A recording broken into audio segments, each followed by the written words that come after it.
निर्गमन अध्याय 4। निर्गमन अध्याय 4। तब मूसा ने उत्तर दिया कि वे मेरे प्रतीति न करेंगे और न मेरी सुनेंगे, वरन कहेंगे कि यहोवा ने तुझको दर्शन नहीं दिया। यहोवा ने उससे कहा, तेरे हाथ में वह क्या है? वह बोला, लाठी। उसने कहा, उसे भूमि पर डाल दे।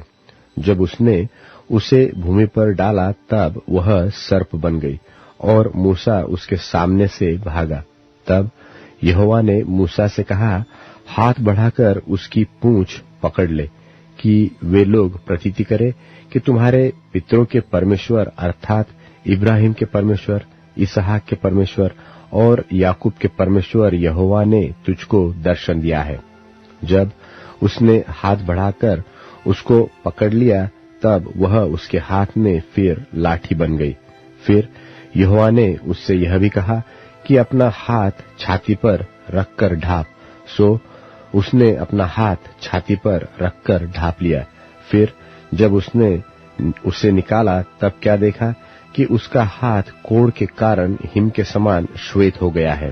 तब उसने कहा, अपना हाथ छाती पर फिर रखकर ढाप। और उसने अपना हाथ छाती पर रखकर ढाप लिया।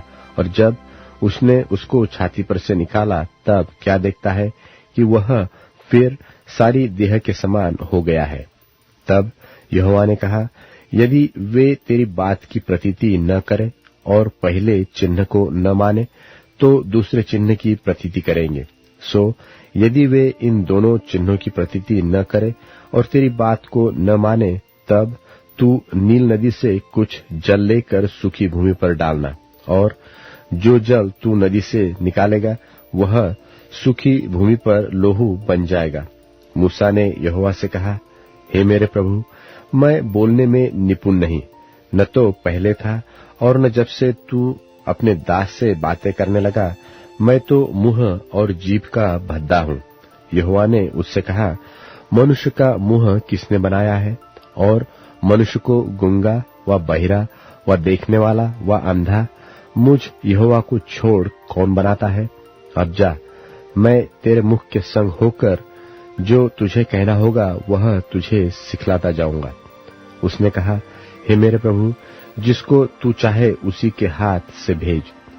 तब यहोवा का कोप मूसा पर भड़का और उसने कहा, क्या तेरा भाई लेवीय हारून नहीं है? मुझे तो निश्चय है कि वह बोलने में निपुण है और वह तेरी भेंट के लिए निकला भी आता है और तुझे देखकर मन में आनंदित होगा। इसलिए तू उसके ये बातें सिखाना और मैं उसके मुख के संग और तेरे मुख के संग होकर जो कुछ तुम्हें करना होगा वह तुमको सिखलाता जाऊंगा। और वह तेरी ओर से लोगों से बातें किया करेगा। वह तेरे लिए मुंह और तू उसके लिए परमेश्वर ठहरेगा। और तू इस लाठी को हाथ में लिए जा और इसी से इन चिन्हों को दिखाना। तब मूसा अपने ससुर इत्रो के पास लौटा और उससे कहा, मुझे विदा कर कि मैं मिस्र में रहने वाले अपने भाइयों के पास जाकर देखूं कि वे अब तक जीवित है व नहीं। इत्रो ने कहा, कुशल से जा। और यहोवा ने मिद्यान देश में मूसा से कहा, मिस्र को लौट जा, क्योंकि जो मनुष्य तेरे प्राण के प्यासे थे वे सब मर गए हैं। तब मूसा अपनी पत्नी और बेटों को गधे पर चढ़ाकर मिस्र देश की ओर परमेश्वर की उस लाठी को हाथ में लिए हुए लौटा। और यहोवा ने मूसा से कहा, जब तू मिस्र में पहुंचे तब सावधान हो और जो चमत्कार मैंने तेरे वश में किए हैं उन सबों को फिरौन को दिखलाना, परंतु मैं उसके मन को हठीला करूंगा और वह मेरी प्रजा को जाने न देगा।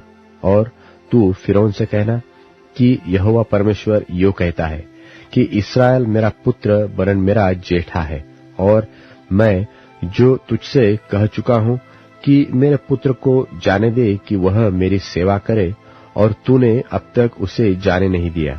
इस कारण मैं अब तेरे पुत्र वरन तेरे जेठे को घात करूंगा। और ऐसा हुआ कि मार्ग पर सराय में यहोवा ने मूसा से भेंट करके उसे मार डालना चाहा। तब सिप्पोरा ने एक तेज चकमक पत्थर लेकर अपने बेटे की खडली को काट डाला और मूसा के पांव पर यह कहकर फेंक दिया कि निश्चय तू लोहू बहाने वाला मेरा पति है। तब उसने उसको छोड़ दिया और उसी समय खतने के कारण वह बोली, तू लोहू बहाने वाला पति है। तब यहोवा ने हारून से कहा, मूसा से भेंट करने को जंगल में जा। और वह गया और परमेश्वर के पर्वत पर उससे मिला और उसको चूमा। तब मूसा ने हारून को यह बतलाया कि यहोवा ने क्या क्या बातें कहकर उसको भेजा है और कौन कौन से चिन्ह दिखलाने की आज्ञा उसे दी है। तब मूसा और हारून ने जाकर इस्राएलियों के सब पुरनियों को इकट्ठा किया और जितनी बातें यहोवा ने मूसा से कही थी वह सब हारून ने उन्हें सुनाई और लोगों के सामने वे चिन्ह भी दिखलाए और लोगों ने उनकी प्रतीति की। और यह सुनकर कि यहोवा ने इस्राएलियों की सुधि ली और उनके दुखों पर दृष्टि की है, उन्होंने सिर झुकाकर दंडवत की। परमेश्वर इस वचन के पढ़े और सुने जाने के द्वारा आप सभी को आशीष दे।